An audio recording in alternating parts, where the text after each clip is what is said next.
17 doors. 17 polite smiles that faded the moment they heard the words. I have triplets. By the 18th interview, Emma stopped mentioning her qualifications first. She simply braced herself for rejection. 3 babies meant 3 cribs squeezed into a tiny apartment in Ohio. 3 car seats. 3 hungry mouths. And apparently, to every hiring manager she met, 3 reasons not to take a risk on her. They praised her resume, admired her determination, then gently explained that flexibility was essential. Emma would nod, thank them, and walk back to her car where the silence felt heavier than the crying she'd soon return to at home. That morning, as she left another office building fighting tears, her stroller wheel jammed at the curb. A man in a charcoal coat stepped forward and freed it without a word. He didn't stare at the babies like they were a burden. He smiled at them like they were a miracle. Triplets? He asked. She nodded, already preparing her apology for existing. Instead, he said, You must be extraordinary. No one had ever said that to her. He introduced himself as Daniel and asked why she was in the building. When she told him about the interview, and the 17 before it, his expression changed. Not with pity, but with quiet resolve. Come back inside, he said gently. Let's try something different. Emma hesitated. She had learned not to hope too quickly. But sometimes, the 18th door doesn't close. Sometimes it opens wider than you ever imagined. Emma followed Daniel back inside, her heart pounding louder than the elevator's hum. She assumed he was just a kind stranger offering encouragement. She wasn't prepared for what came next. When the receptionist greeted him with, Good morning, Mr. Harper, Emma froze. Mr. Harper? The same company that had just thanked her for her time belonged to him. Inside a glass-walled office overlooking the city, Daniel listened carefully as Emma spoke, not just about her experience in accounting, but about sleepless nights, budgeting diapers down to the last dollar, and refusing to let her children grow up seeing their mother give up. Most employers had seen a scheduling problem. Daniel saw resilience. You were rejected 17 times? He asked. Yes, she whispered, embarrassed. He shook his head slowly. Then 17 companies failed to recognize leadership when it was standing in front of them. Emma blinked back tears. No one had ever described her that way. Daniel picked up the phone and called HR. Not to bend rules, but to create a solution. A flexible hybrid role. Adjustable hours. On-site childcare support shared by employees. Policies that, surprisingly, no one had thought to implement before. This isn't charity, he said firmly when she tried to thank him. It's smart business. Determined people build strong companies. Emma walked out of that building not just with a job offer, but with dignity restored. And for the first time in months, the future didn't feel like something she had to survive. It felt like something she could build. News traveled quickly through the office. Some employees were curious. A few were skeptical. A mother of triplets working flexible hours? Special accommodations? It sounded, to some, like favoritism. Emma felt the whispers before she heard them. On her first day, she arrived early, triple-checking spreadsheets while her baby settled into the small childcare room Daniel had arranged temporarily.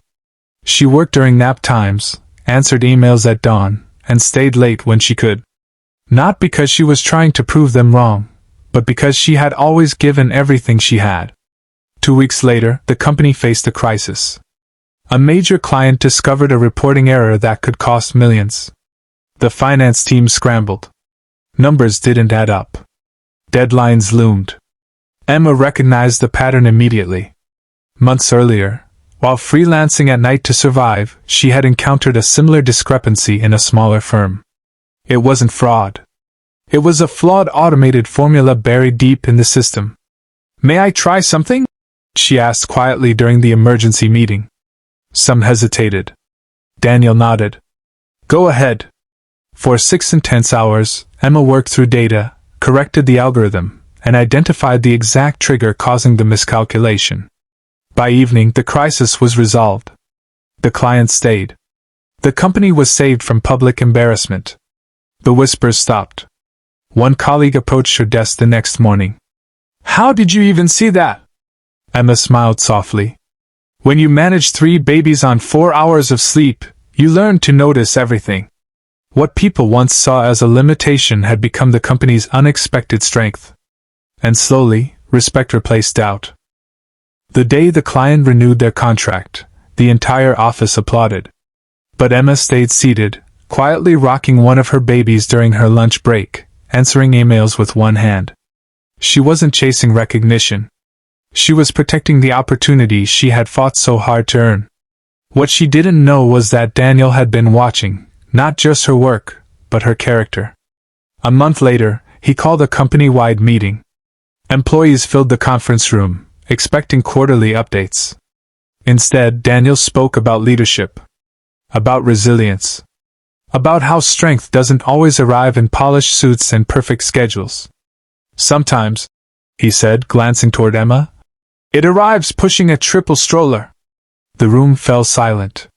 He announced a new company initiative, expanded parental support policies, remote options, and childcare partnerships for all employees, not just Emma. Productivity had increased. Morale had improved. Retention rates were already rising.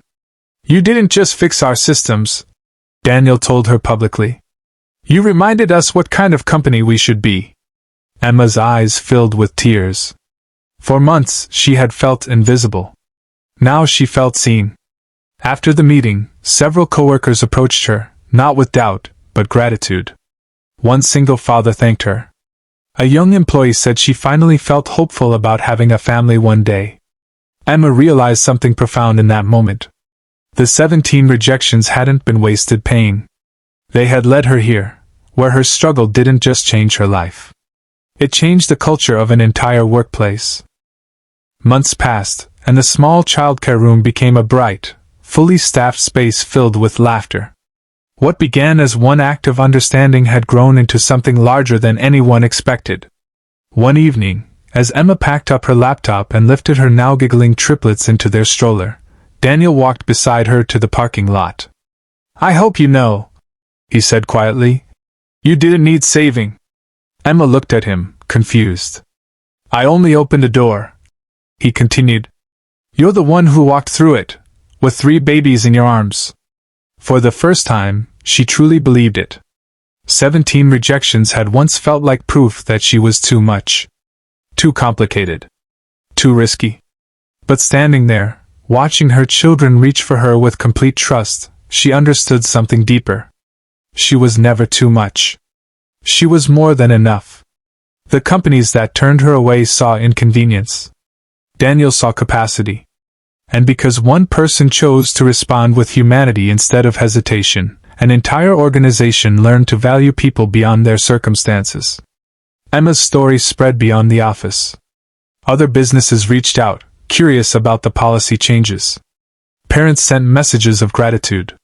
Single mothers wrote to say they felt seen. Kindness, she realized, is rarely small. It multiplies. As she buckled her babies into their car seats, Emma smiled at the sunset stretching across the sky. Sometimes, the world shuts 17 doors. But it only takes one person, one moment of courage, to open the right one. And that can change everything.